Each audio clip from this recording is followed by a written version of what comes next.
This video covers how to fix blue screen errors on the Dell Vostro 3000. Follow these troubleshooting steps to resolve Windows crashes and get your laptop working properly again. So while you're performing updates, you're getting an IRQR not less or equal message, K-mode exception not handled, kernel data in page error. A lot of errors pertain to this problem, and we're going to go ahead and jump into what should hopefully be a pretty straightforward process, guys. And we're going to go ahead and jump right into it. So first thing I'd recommend doing would be to actually go ahead and boot to the troubleshooting utility on Windows 11. So if you do a hard power off 3 times in a row, Windows should automatically attempt to launch the starter prepare utility. And if it doesn't find anything, it will give you the option to select advanced settings, in which case it will take you to a screen that looks like this. Now, if it does not take you to a screen that looks like this, or you're unable to get to that, you can also download the Windows 10 Media Creation Utility, or Windows 11. They probably will make a creation utility for Windows 11 at some point. And it doesn't really matter. You can actually run the Windows 10 utility on Windows 11 as far as I'm aware. And you should be able to run the troubleshooting utilities built in within it. So you just would go ahead and download it to an ISO file and then burn it to a DVD or USB. It'd have to be about 4 gigabytes or more. It couldn't be a small USB flash drive, and it couldn't be a CD. It'd have to be a DVD. And then you'd boot your computer from it.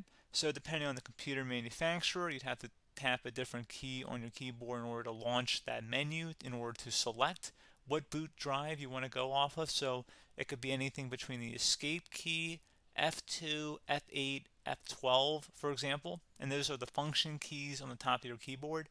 So you may have to just do a little bit of trial and error. Shouldn't take you more than a couple minutes. Googling it would probably be best before you even begin.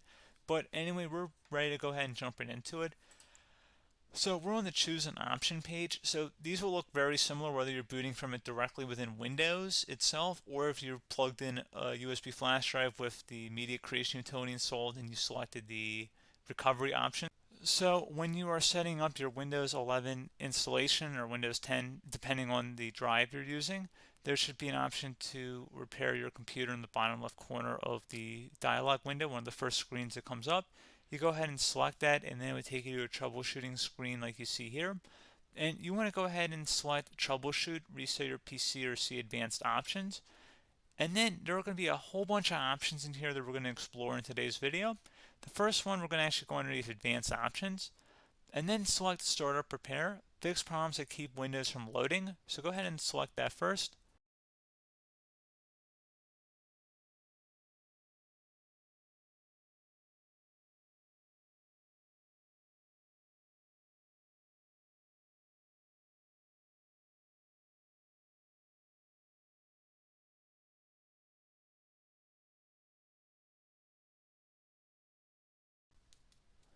Okay, so you can see it could now repair our PC.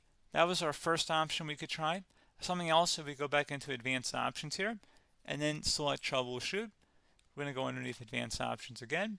You can go ahead and actually access safe mode by selecting startup settings.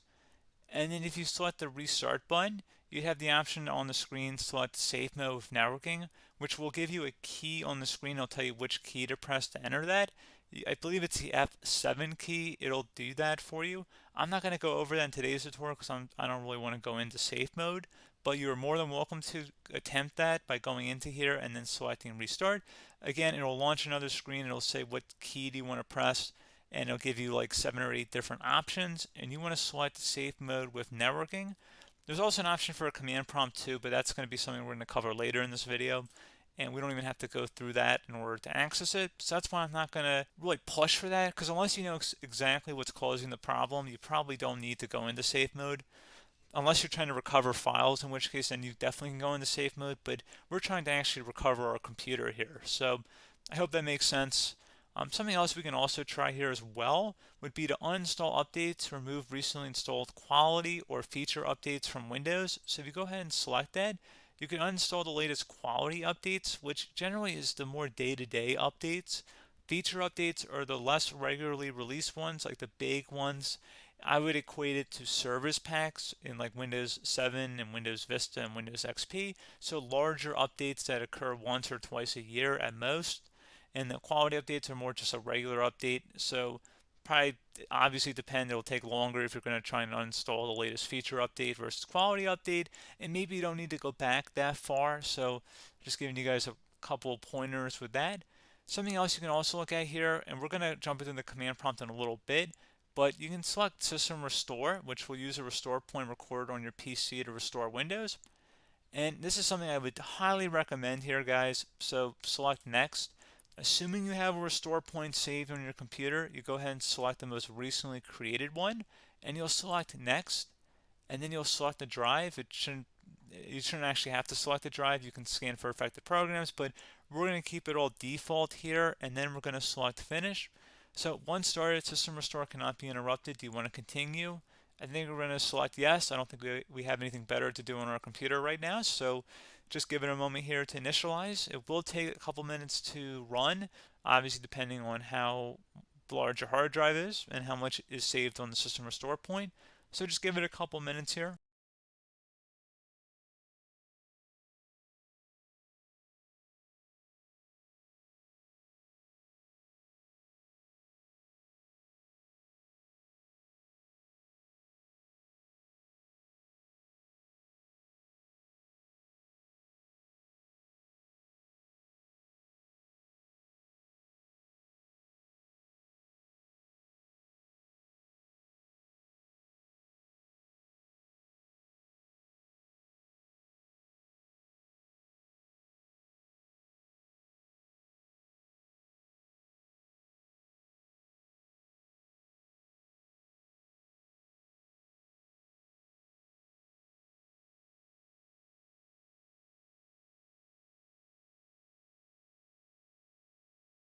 Okay, so you can see System Restore completed successfully.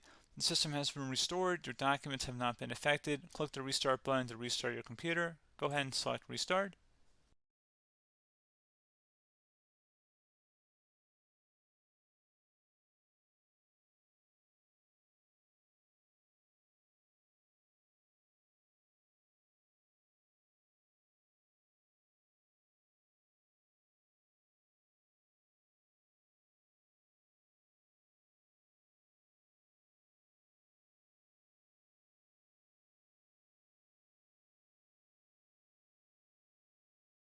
Okay, so you can see the system has been restored successfully. We're going to go over a couple different methods in addition to that if that did not work. So I'm just going to pause the video and we're going to start back on the recovery screen that we started with. Okay, so a couple other things we can try here too. If you go back into troubleshoot, you can select reset your PC, while you choose to keep or remove your personal files and then reinstalls Windows. You can select to keep my files, which will remove apps and settings but keeps your personal files. You can also select remove everything, which will remove all of your personal files, apps, and settings. So this is more of a factory reset, the second option here.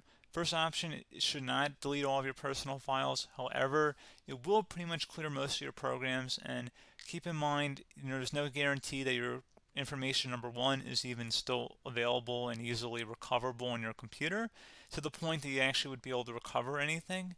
And the second point is that there's always a chance that it won't actually recover and it will just do a factory reset anyway.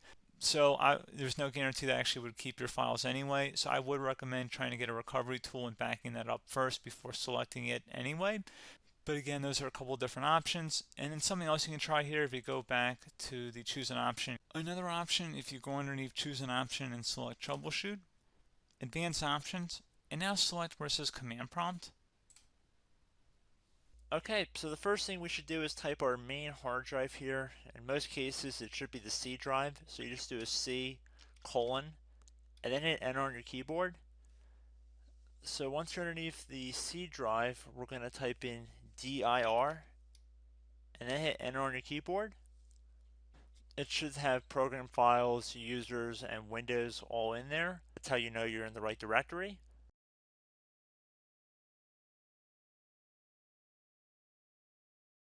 In some cases, it might be the D drive as well, so just keep that in mind.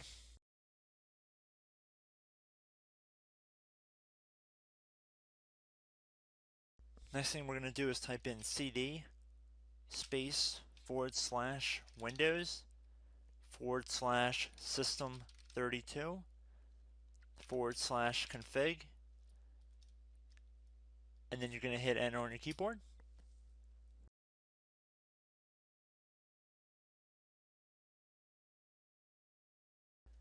So now you're going to type MD space backup. If you've seen other tutorials, it might also say to put down MD backup. That's because the backup name is pretty common when you want to back something up. So you can name this whatever you want, doesn't have to be backup. So if you've already made a backup folder in the past, you could do backup 1, for example. So once you're done setting the name you want the backup to be called, hit enter on your keyboard again.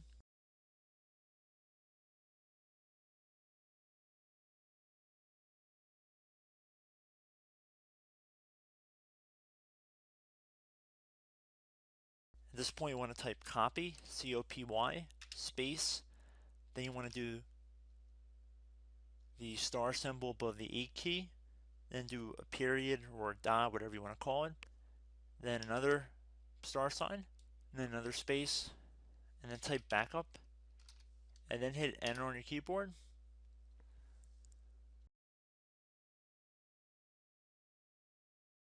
Now you want to type CD reg back, R-E-G-B-A-C-K, and then hit enter on your keyboard. So now that we are under the reg back, so now you want to type dir again, and then hit enter.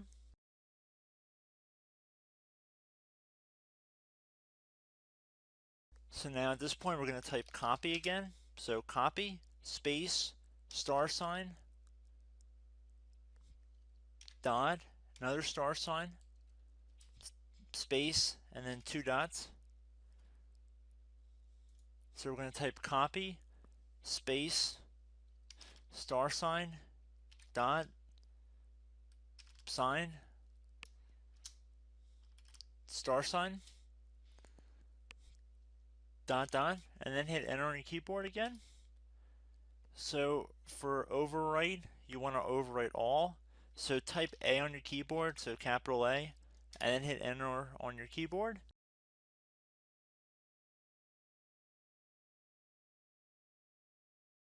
So at this point you should be good to go. You can close out of the command prompt window, and if you accidentally continue to Windows 10 you should be all set. So I hope one of these 3 or 4 different methods we went through in this tutorial helped you guys out.